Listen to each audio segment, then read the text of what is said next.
Alors il s'appelle Mr Abouri Diallo comme ni ma ko waxee tout à l'heure dinañ gën a toj waxtaan bi ci biir man ak moom mais kilifa gi maa ngi lay dalal bu baax ci rajo Futur Média di la bàyyi nga nuyu auditeurs yi. yeah salaamaaleykum wa rahmatullah. It's your nigga aka 421 Abouri Diallo.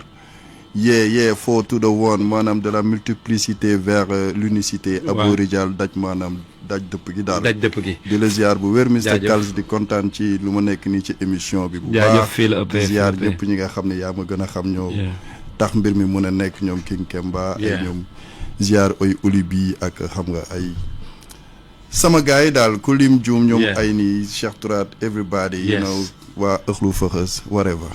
alors 421 bi lan moo ko andi. 421 bi xam nga en fait damay dugg ci ay explication yu bëri ndax yaa ma gën a xam. xam nga tur bi buy ñëw day ñëw ba pare après yenn saa yi. di ko fekk si. voilà.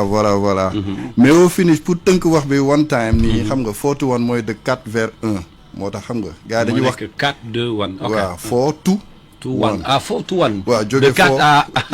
comprendre naa.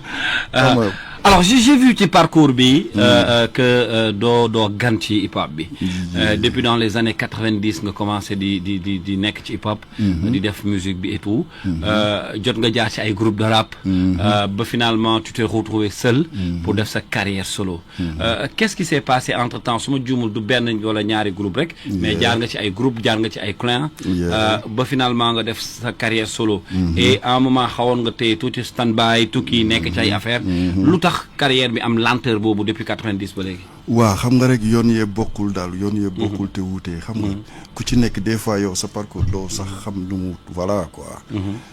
life bi moo mel noonu quoi loolu laa ko mën a expliquer quoi amul tamit bon lenn lu ma ciy regretter parce que au finish xam nga moo ma indi ba fii ma toll nii ci taxawaay bii ma taxawee nii tamit quoi. donc sant yàlla bu baax bon. côté groupe jot naa bokk ci ay groupe ay Dob Niggas boo nee ay Dob Niggas yaa ngi dans les années 90. man avant sax album di génn. mais man loolu ma jaaxal. voilà 94 nii yaa ngi ci ay Rijals Clan xam nga. voilà et puis am na ay ziyaarate. bon bàyyi année 2000 yi nii sax. bon di nga dem ba ay Akhlu Zikru la. benn collectif nii. boo xam ni bon léegi en fait. son yooyu yëpp nga xam ni jotoon nañ ko expérience ci groupe yooyu yëpp. parce que bon ñun moom xam nga artiste moom liggéeyam studio la quoi. voilà doo toog nii da ngay concrétiser di dem di concrétiser di dem. voilà xëccal ma micro bi mu gën la jege. voilà justement di concrétiser di dem bon. noonu jot naa génne ay action ba tënk loolu yëpp ci ay mixtape. ok ay une série de 7 mixtape. yu génn mixtape bu nekk 7 sons la. te son yooyu ñu ngi maa ngi leen dugal ci sama page YouTube. Papillon Silver. Papillon Silver 75 16 24 ou bien 74 un truc comme ça. waaw voilà boo dooree Papillon Silver rek di nga ko gis. mën nañ ko fa fekk. waaw wala photo justement mais loolu laa doon wax parce que on dirait que ça se passe ci benn monde yow boo nekk ak sa gars yi. mais officiellement man je pense c'est la première fois ñu def interview nii wala ma lay doog a gis. qu'est-ce qui s'est passé ba la communication gars yi jotuñu ci est-ce qu'il y a un blocage wala da nga li ngay nekk en solo peut-être moo andi loolu. waaw bon xam nga tamit yow da ngay am say irrégularité yu lay fekk si sa life. et aussi la vie avance la vie continue. justement nañ liberté bi nga xam ne moom lañ doon am quand on était des ados. amatuñ ko léegi. bon y a la famille qui vient. y a les femmes les enfants et puis bon maa ngi naan les femmes big up à tous les polygames xam nga rek waxit la daal man right now one laa yor you know better mais bon it's like that les femmes les enfants voilà ak liggéey aussi. ñëw waaw parce que yenn saa da ngay ñëw am liggéeyu jàmbur boo xam ne dootu la permettre. nga am temps bi nga amoon. waaw benn liberté. donc c'est ce qui veut dire que passion bi kon moo la fi bàyyi yow. voilà passion bi ak peut-être un certain message que daroon naa gis gars yi di ko bomb tuuti. mais saruñu ci à fond. voilà parce que man je trouve que un pays comme le Sénégal. avec toute la richesse. bi fi nekk. yi fi nekk waaw ak mag yu fi jaar xam-xam bi fi bàyyeeku donc. lyricalement parlant. voilà gars yi war nañu gas maanaam ci yenn kii dimension yi daal. pour xoolaat ko. waaw pour alors man dama la bëgg a laaj parce que xam nga tey quand on parle de hip hop. c'est vrai que ça bi mu tàmbalee mooy tout au début avec les années 90 comme ni nga ko waxee. tey hip hop dafa évoluer changer par rapport ak mbir yu bëri. à ton avis fi hip hop bi toll nii parce que bi ngay tàmbali hip hop du nii la tàmbalee woon. donc yow ban gis-gis nga am ci affaire yi. waaw mais day màgg di dem day màgg di dem day multiplier wu day génn ay yeneen style yeneen variété yeneen façon xam nga loolu la tamit quoi gars yi dañuy explorer génération bu nekk bu ñëwee indi tamit sa propre touche personnelle li nga xam ni moom mooy génne identité am quoi comme un peu les autres genres musicaux comme par exemple rock bi dafa dem ba y a beaucoup de dérivés maintenant ay grunge tu vois tout ça. affaire yooyu reggae bi day indi ay ska ay dancehall ay xam nga jàppal gauche xam nga. souvent dañuy wax ni boy peut-être avec cette nouvelle génération ils ont dañu xaw a dénaturer affaire bi est-ce que tu es même d'avis est-ce que d'accord nga si ni dëgg la gars yi dañu commencer dénaturer affaire parce que hip hop à la base am na ay normes mais quand j'entends par exemple yow li nga mujjee def nii bon ànd na ak jamono parce que tu sens un peu le rythme da ngay sentir danse bi fecc bi ci biir est-ce que da nga leen rejoindre ñoom ci li ñu nekk nii wala yow fii nga mës a nekk. waaw ne xam nga booy wax ak gars yi il faut ngay waxee ñoom tamit fu ñuy déggee. fi ñuy déggee. voilà donc xam nga il faut tamit benn instant il faut nga fekk si pour ñoom ñu fekk si la quoi. quant à hip hop bi boo buggee ne ndax booy yi ñu ngi dénaturaliser bon di nga gis di nga taxaw ne booy yi ñu ngi dénaturaliser ba pare ñu génne la benn son boo xam ne saa waay saa boo ko tegee yaa koy fecc guddi ba suba. xam nga one time quoi donc boo buggee ne booy rek su yàbb boo ne booy rek munoo ko yamale ci Sénégal. da koy yamale mondialement. justement parce que fii bu ñu taxawee ne booy ñu ngi dénaturaliser hip hop bi. waa London ñi ngi wax la même chose. waa States ñi ngi wax la même chose. donc tendance la quoi. voilà en fait pour man bon. évolution la rek daal. évolution la voilà. alors yow présentement parce que li ma jot nii je pense que c'est sorti il y a 11 jours. yi ma jot nii yàggul yu bees la. est-ce que ça veut dire que da nga nekk ci ay projets yu bees nii. waaw bon man je suis du genre mooy comme li ma la ko waxee artiste studio. man damay dugg di tëgg di teg di dugg di tëgg di teg. noonu laa demee ba dajale benn compil tuddee ko Dundin. waaw Dundin balaa way of living quoi. ok waaw teg ko ci kii bi instant bi actuellement son bii ngay dégg nii. ça fait partie de notre projet. boo xam ni waaw Mambo bon. Mambo mooy noonu la ñu nuyoo en Swahili quoi kon dama jóge ouest dem ba est pour xam nga. àndaale langue bi waaw gis nga rek big up la rek. yes ay connection la quoi. d'accord voilà ay Mambo ay tëgg bëm am na ay yeneen am na ay XP yoo xam dama koy def ak gars yi yenn les grands de la musique mbalax sax. jël naa ku ci nekk xam nga rek. donc yamoo rek ci secteur urbain bi wala. en fait Dundin bi. de 7K mixtape xam nga. am na boo xam ni pop ak rock laa mixé. bon 4 instrumentales 3 instrumentales. boobu yëpp ay instrumentaux la nag. des instrumentaux de chanteurs plus ou moins connus. am na rap ak dub loo xam ni reggae la ak instrumental rap. am na yoo xam ne instrumental afro la. ak jazz. am na yoo xam ni tamit trap musique la pop. ak dance quoi. donc voilà damay lambaatu un peu partout jéem a xool. pour gën a ubbi sa sound. voilà parce que voilà quoi. à force nga am ci yenn temps yi nga def ko ci da ngay dem ba bon di nga am sa du ma ne sax say yoonu bopp mais di nga am sa ay caabi daal. waaw yoo xam ne sa yoon lay doon. voilà di nga mun a ibbi yenn. et comment tu travailles est-ce que da nga nekk ci maison de production. wala yow autoprod ngay def yaay génne say affaire. non nekkuma ci en fait j'ai juste un ami. studio Darou Salam Fox.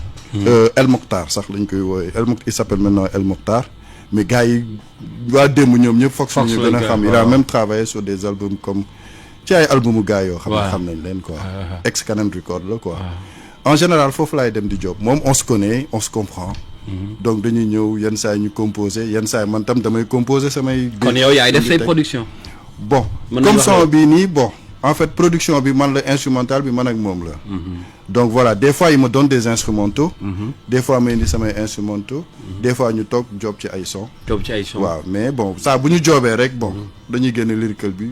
gaa yi jot ci. mixé non je sais pas bon dama koy tegagum noonu rek. voilà l'essentiel daal naay concrétiser li nga xam ni mooy. pensée bi. voilà exactement. Voilà, justement ma fàttaliwaat ni que chaîne YouTube bi mi ngi tudd.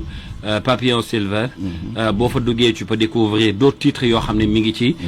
Aborijal de ma leen di conseiller vraiment allez regarder parce que il a un style particulier boo xam ne mi ngi ci moom production bi génn na. comme ni nga ko waxee Dundin. est-ce que dafa disponible en physique wala c'est juste sur les plateformes. non c'est juste dans le YouTube dama ko teg foofu pour bon. mais lan moo tax joxoo ko gars yi en physique. waaw est-ce qu'on peut s'attendre peut-être à des événements venir présenter l'album la production lu tax nga bëgg a yemale rek peut-être ci benn communauté ak ñi nga xam ne ñoo lay topp.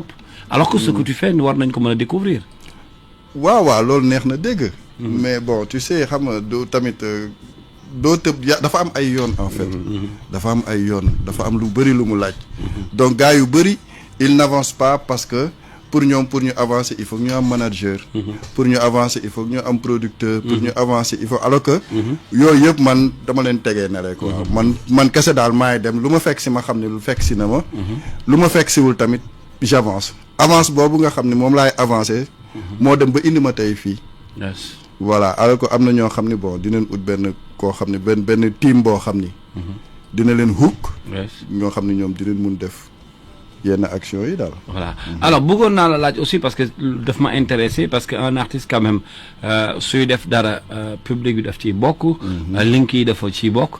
est-ce que vu que tu es dans ton coin di def li ngay def est-ce que tey Abo am na ay link par exemple ak ñi fi nekk maanaam cette génération ak ñi nga bokkal génération comment ça se passe ay relation ak ñoom.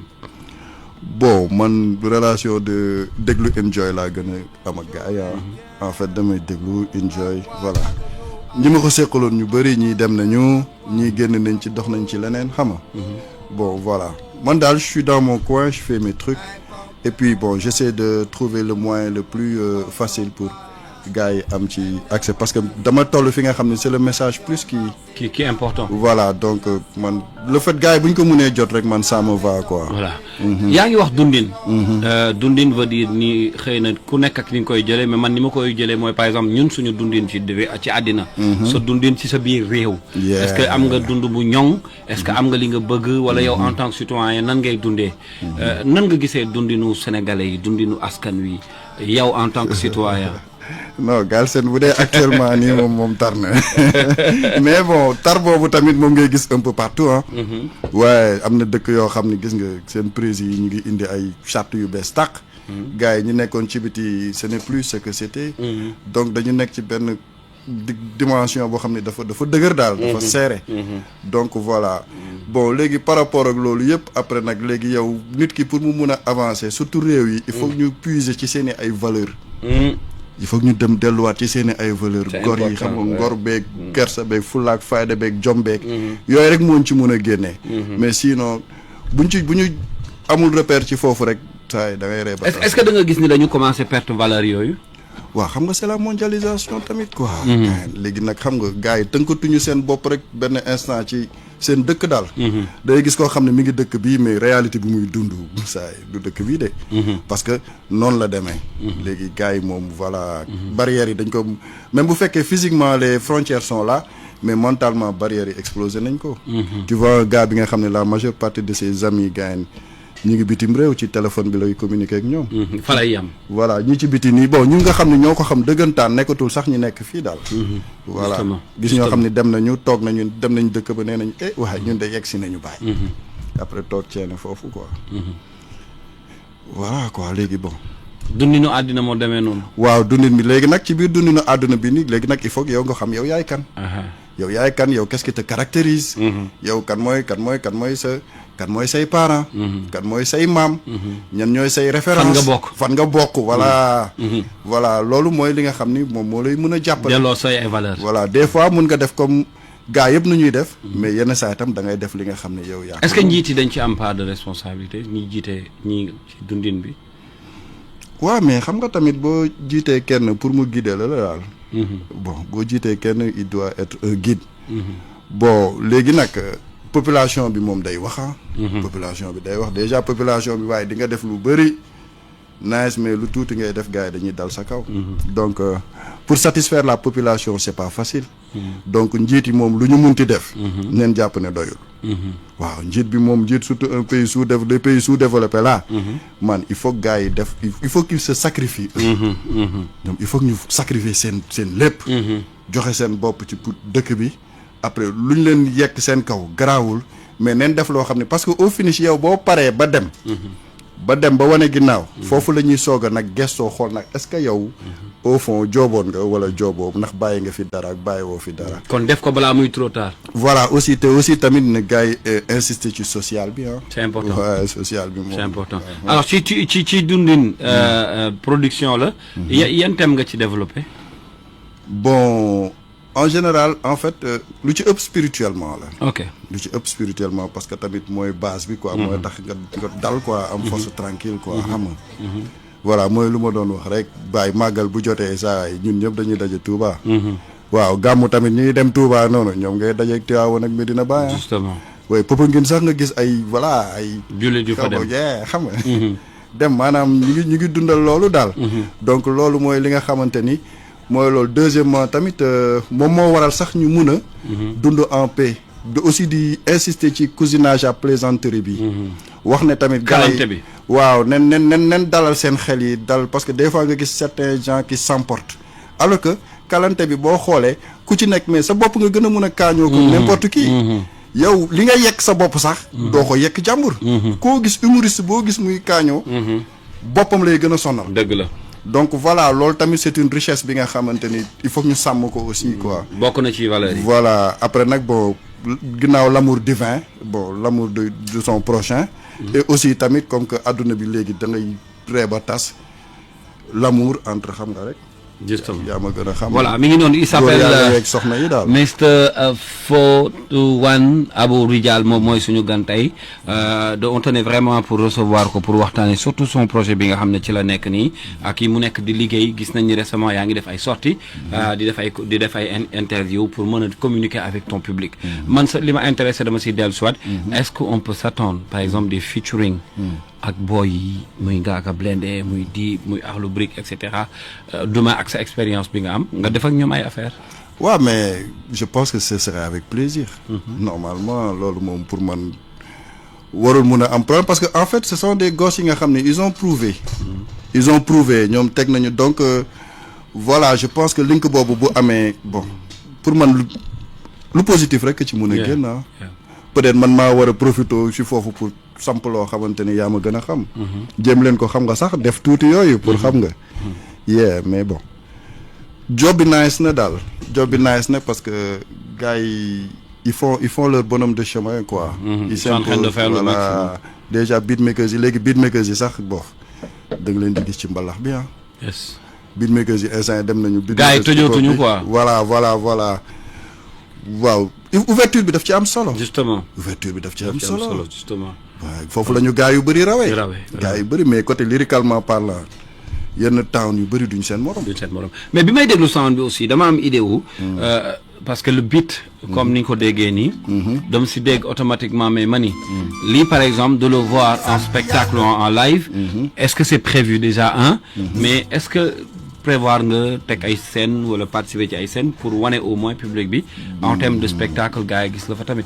waaw parce que dama am samay gars samay liggéeyus xam nga. samay xarit. en fait ñoom benn instant des fois ñoo may teg une pression de malade. waaye ci affaire yi saa waay. ma ne ko naam ñu ne ma xaw ma lan mais il va falloir que tu fasses un concert. au moins teg benn wala ñaari concert bon man maa leen ne peut-être benn wala ñaari concert mais c'est prévu. en fait ci 2026 bi. voilà. jéem a def benn wala ñaari concert xam nga. gën a woon gars yi liggéey bi lan la. et quels sont les grands projets en 2026. bon la sortie de mon produit Kuntu Kenzen. ça va être 4 compiles de 7 sons. parce que c'est le prochain. waaw bii ci Kuntu Kenzen bi la bokk waaw bii ay mambo bon yu ci bëri nag maa ngi ko téye quoi. mix yeeg xam nga. mix yeeg artistes sénégalais yi. les grands xam nga maanaam entre guillemets bon quelques ñenn ci les grands quoi. ñi nga xam ne ñooñu bercé. plutôt ñi nga xam ne ñooñu bercé depuis notre plus tendre enfance. ku ci nekk am na lu ñu jël ci yow. expérimenté ko. job ci benn affaire pour wane tamit ne côté boobu tamit. xam nga voilà mun nañ fa dugg bu baax amul dara lu ñu fay ragal daal. waaw parce que foofu bëri na trop daal yes. naka ngay définir ce style musical lii par exemple lii.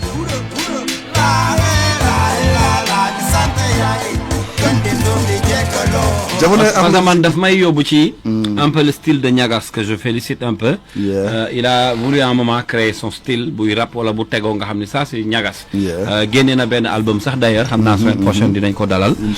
moo tax ma ne laaj comment tu définis ta musique. bon avec le Akhlou Zikro là on l'avait défini en Rukudey. ok Rukudey qui veut dire quoi. maanaam wax ci yàlla. waaw wax maanaam xel yi xam-xam bu leer ci suñu borom daal. voilà. voilà xel yi une science parfaite boo xamante ni xam nga ça va pousser les gens à venir et à demander comme ça xam nga mun a surtout la nouvelle génération la toute jeune génération dañuy soxla loolu daal. Justement. Voilà mais dama sentir un peu xaw a sentir tuuti baatin ci peut-être même ci texte yi ci li ngay wax sur tes sons. waaw. daf mel ni loolu tam dafa important ci yow. waaw mooy rukkudee bi rek mooy wax ci yàlla ji rek. waaye en fait sax bon on m'a dit wàññil. gars yi la ko wax. ouais dañ ma ne wàññil parce que yow des fois da ngay dem ci benn niveau. voilà du ñu xam en fait on a du mal à comprendre yow li ngay bëgg a wax da ngay obligé nekk foofu di ko expliquer. ma ni bon d'accord comme que noonu la demee. amul problème baa ñu jéem a tamit dugg en même temps ci social bi. ak les faits divers. mais bon lépp tamit bon ci benn xel bu sell. justement voilà maa ngi bëggee Mr Kemba King Kemba. ñi ngi déglu mi ngi ànd ak ñun borom iRadio ITV. qui fait un excellent boulot d'ailleurs pour les artistes. moom aussi bi ma ko gisee dama am bégte lool mu booleem ak yow. alors da nga wax ci sa parcours que tu as voyagé un peu. bëggoon naa balaa ngay ñëw ci voyager boobu lan moo andi sa séparation ak groupe yi nga jot a jaar yëpp. bon premier groupe bi ma indi séparation bi premier groupe bi jàngi la woon. nga demoon jàngi. waaw dama demoon jàngi. bon yeneen groupe yi bon c'est voilà ay divergence un peu quoi. ay divergence ak ay réalité xam nga. des fois da ngay nekk fii nekk célibataire ki ngay àndal jékki-jékki fraîchement marié. liberté yi bokkatul xam nga. disponibilité yi plutôt. dootuñu bokk. et groupe tamit dama seetlu de plus en plus ñuy avancer Sénégal. à part peut-être daara ji. peut-être PBS des fois ñu ñëw des fois ñu demaat. wala vidéo bu bees ak daara ji. mais groupe de plus en plus dafa dem ba rare les artistes évoluent beaucoup plus en solo. waaw parce que après vision yi ñooy wute daal. et pourtant groupe dafa amoon solo ci artistes yi. waaw mais groupe moom l'union fait la force. waaw mbooloo mooy doole. gars yëpp ci groupe la ñu amee doole. en fait ñi ngay gis ñu bëri groupe moo leen lancé. c'est rare nga gis benn artiste boo xam ni solo moo ko lancé. parce que y avait que des groupes qui sortaient. au début justement ñoom ñëpp groupe moo leen xamal. justement alors fàttaliwaat ni xam naa ci kanam tuuti dinañ leen bàyyi ak suñu desk sport ñuy waajal match Sénégal ak benn. tu es sportif grand. waaw non full. di nga football. ayoon naa ci góol moom mënoon naa. ayoon nga ci mais gars yi ngi waajal 19h Sénégal. xam naa ak benn mais grand kontaan naa. xam naa ñun dinañ gën a am possibilité. pour gën a découvrir li ngay def. parce que Kemba moo ñu may cette possibilité là. est-ce que derrière ta musique. am nga benn message booy porter est-ce que tey boo jàkkaarloog sa jeunesse. bu Sénégal est-ce qu'il y a un message important booy boot boo xam ne bëgg nga ko teg seen loxo. waaw mais xam nga nañuy sant yàlla di julli ci yeneen bi di sant sunu yaay. di sant sunu baay xam nga voilà gërëm sunuy maam. maanaam li ñu wax ci action bi rek quoi xam nga. pour man loolu la kese c'est les valeurs primaires quoi nen bàyyi xel ñun ñooy ñan Sénégal c'est pas petit pays. genre tu vois c'est-à-dire que man sax damay naan yenn saa le Sénégal a fait partie du programme divin. depuis avant parce que à un moment donné ça a été un carrefour boo xamante ni. voilà am nañ lu ñu tiitaroo daal. et puis li fi jaar dafa bari. voilà te xob loolu rek ñun waroon nañ ci mën a toog di ko jàng ci school yeeg yooyu. ndax am nañ ay références. yu métti. yu doy waar sax. donc jarul chercher de midi à 14. te ay références yoo xam ni c'est pur quoi. c'est pas ay références su raag nii tëb dal nii bien que yooyu am nañu ay jàmbaar. mais tamit am nañu ay góor yàlla. justement. voilà fi nekk yoo xamante ne nii. doy na référence. non bu baax. alors grand fan lañ la mën a retrouver à part YouTube bi est-ce que t'es compte bëggoon naa aussi nga jox gars yi benn numéro. soit ce staff wala ñoo xam ne bëgg nañ la jot. bëggoon naa nga bàyyi fi benn contact pour ñi bëgg a jokkoo ak yow. fan la ñu mën a jaar. comme tu disais tout à l'heure 2026 bi aussi yaa ngi préparé ay projets. waaw lan mooy ce mot de la fin et surtout le contact mais kontaan naa trop. non fii ci wuyu si bi et comme je disais tout à l'heure dinañ gën a gëstu. gën nga topp. déglu affaire yi et puis dundin aussi dinaa ko proposer gars yi. comme ça ñu gën ko déglu lan mooy message bi. waaw message bi moom bàyyi xam nga message yi dañoo bëri te wute mais bon. di gërëm gars yi di sant ay ñoom Kemba à part sant Kemba ñoom ay nii. bon DJ yi parce que vous faites un boulot vraiment extraordinaire. jërëjëf voilà yéen saa yi boo leen fi newul woon dara du sotti. jërëjëf voilà le message Le message se trouve dans la musique en fait. mi ngi mi ngi ci son yi quoi. na ko gars yi leen déglu. message bi mi ngi foofu quoi yesaay. alors le contact numéro de téléphone fu ñu mën a jotee. ok y a le 77. 77. 550. 550. 78 28. 78. 28. 28. 77. mais je suis plus. sur WhatsApp. Ouais, sur WhatsApp. Sur WhatsApp. 77 550. 78 28. 78 28. Ouais. 550 78 28. 28 voilà. Merci beaucoup. Yeah, photo one Abou Rijal. Yeah. mais bëgg naa bulu. Yeah, Olivier mi ngi lay siyaar aussi. Yeah, maa ngi lay ziar tey mi ngi ci beneen côté bi mais nee na mi ngi lay bëggee kontaan na ci yow. jaajëf à bientôt frère. jaajëf. jaajëf. jaajëfate.